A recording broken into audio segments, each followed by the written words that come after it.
Yo, kamusta kayo mga friends ko malupit? Long time no look. Ay, ngayon lang ulit ako nakapag-vlog. Medyo busy. So, ngayong araw nga pala, naisip ko nga lang mag-vlog kasi may gusto ko ikwento. Ang hirap pala talaga humanap ng pyesa dito ng sniper.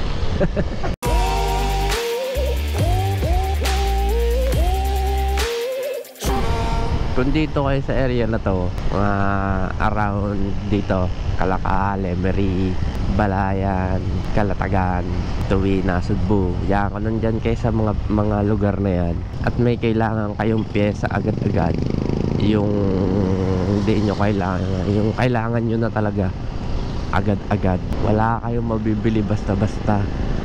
Kailangan nyo talaga online shopping ng mga pyesa pag andito kayo sa lugar na to ng sniper ha.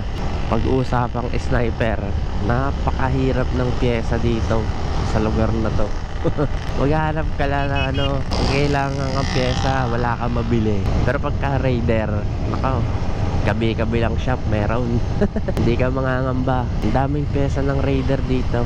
Tapos pagka Winner X ang binili mong motor, lalo ka nang walang pyesa. Pero yung mga yung mga Wave, Mio 125, yung mga Mio Sporty, yan, sagkalat din ang pyesa yan dito. Ang mabibili mo lang ditong pyesa na pwede sa sniper, yung mga universal, kaya mga busina, yan, PIA horn, battery, yung mga universal na side mirror. Pero pag usapang mga rim, mags, ang brake pads meron ang alam ko meron, yung mga brake lever, yung mga brake master, wala. Hirap humanap ng pyesa dito sa amin. May nakitaan ako madaming pyesa doon sa Balayan meron. Pero kapag hinanap mo yung gusto mong pyesa, kunyari maghahanap ka ng pyesa na gusto mo, racing boy, ganyan, wala halos dito. Kaya kailangan mo talaga mag-online pag bibili ka ng pyesa na gusto mo talaga na ikabit dito sa motor. Hindi yung ay sige okay na po yan. Walang ganun dito. Ang hirap humanap ng pyesa kasi nagpalit kasi ako ng ng chain adjuster. Pagpalit ko hindi nakasya yung tawag dito, kabitan ko ng tapaludo, yung tire hugger, di ba may tire hugger ako, hindi nakasya, bitin. Wala akong mabiling napapakita ko sa inyo mamaya. Wala akong makitang tapos naghahanap din ako sa online ng na extended para maikabit ko yung tire hugger, kaso wala din akong makita online. Baka may alam kayong tindahan na maraming pyesa ng sniper. Kailangan ko yung baka magtag-ulan na, wala akong tapaludo, hanip na yan, dahil tiny pa. Pero nakahanap naman ako ng solusyon. Gagawin ko na lang, bibili ako ng clear na acrylic, tapos lagi kong dala yung clear acrylic para kapag uulan sa daan, kiklip ko lang sa plaka, tapos ayun, okay na, may tapaludo na ako. Sobrang unti ng resources dito sa amin ng pyesa ng sniper tsaka Winner X. Kina Boss Win, pag pumunta ka kina Boss Win, yun madaming pyesa ng sniper, puro sniper ang pyesa daw. Hindi ko lang alam kung yung ng R15 kasya dito sa sniper, at kung mas mahaba siya sa sniper. Hindi ko tuloy may kabit yung ko. Pag hindi talaga ako nakakita ng na mahaba, yun na lang talaga gagamitin ko, yung acrylic plastic na yun.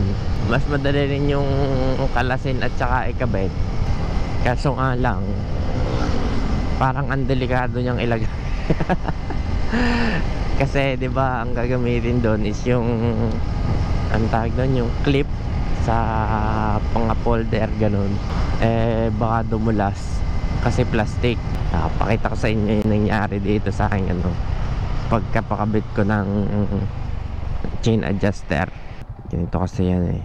So nung una kasi yung ehe, kahit yung meron akong dito, yung para sa anong tawag doon, tire hugger. Pero ngayon sakto-sakto lang to. Yung lock nga niya hindi pa tumama eh. Oh, yun oh, hindi pa bumuon yung lock. So bilhin tong ehe na to, yung stock. Yung kapal din kasi nito eh. Hindi naman to pwedeng wala itong na to, kasi siya na nagsisilbing pinaka para hindi ito malaglag. Ayun yung aking problema ngayon, wala tayong ehe na mahaba. Kahit maghanap ako online, nagpost na rin ako sa group ng Yamaha Philippines, pero wala pa rin ako nakita. Wala sumagot sa aking tanong. Ibig sabihin wala nga. Ang hirap ng pyesa. Hindi ko alam kung kailangan mong magpa-modify ng ganun. Nag-search din ako sa Lazada,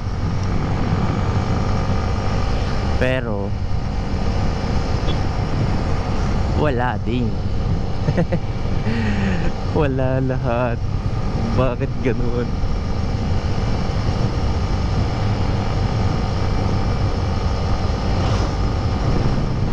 Mas safe pa naman gamitin yung tire hugger talaga, or mudguard ba. Tire hugger o mudguard. Ayoko pa naman ibalik yung stock ko na na tapaludo. Napakadaming trabaho. Ang daming trabaho yung stock na tapaludo. Kaya yun, tiis. Hindi pa naman nag-uulan, kaya wala pa akong problema. Kaya sa pag umulan na, yan na, magiging tapaludo ang angkas dyan. Kung ano kasi pinaggagawa sa motor eh.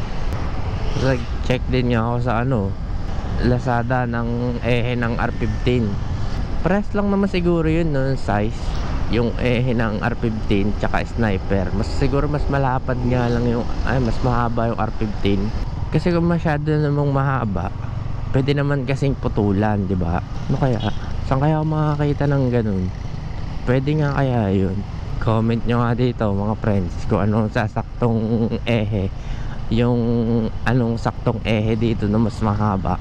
Kahit mga mga TMX, Barako, basta kasya. May mabili lang ako kasya, yun sukat na sukat. Baka kasi magka-problema pagka hindi sukat na sukat, matamaan pa yung bearing natin.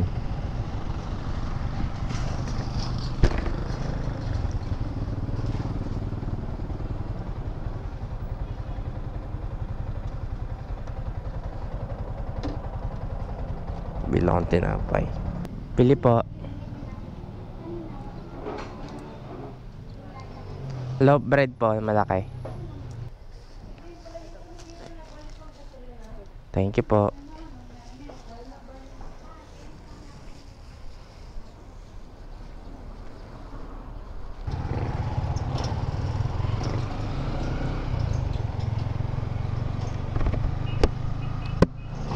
Yo mga friends, baka may maisasuggest kayong yung kasya at sadyang ako hindi makatulog. Hindi makatulog sa ehe na yun. Alam na, palit ka pa eh. Pwede namang hindi palitan, naaari naman yung dati. Kasama ba naman tingnan, kahaba-haba ng dulo. Masukat pala mamaya. Sukatin ko kung ngayon mas mahaba yung ehe ng sniper o Barako. So yun lang naman mga friends. Yun lang kailangan. Yun lang yung gusto ko ikwento. Kasi nga ako'y namumroblema sa ehe na yun. Kahit yung mga shop dito na walang ma-orderan ng extended na ehe. Tsaka pala, kung may alam ng sukat ng ehe ng sniper, chat or comment na lang dito sa video, no, para baka makakahanap tayo ng mas mahaba pero sukat. So yun lang mga friends, maraming salamat sa pagtambay dito sa video na to. At maraming salamat nga pala dun sa mga nagsusubscribe. Nakakatuwa naman at kayo natutuwa kahit pa paano sa content ko, no. Tsaka dun sa mga patuloy na nag-aabang at tsaka na yun nga, nanonood na nga yung mga vlogs kahit hindi ako ganun kagalingan mag-vlog, no. Maraming salamat mga friends. So yun lang, may konti lang ulit akong paalala na maghinay-hinay kasi may naghihintay sa ating bahay. In English, don't drink and drive. Peace, yo.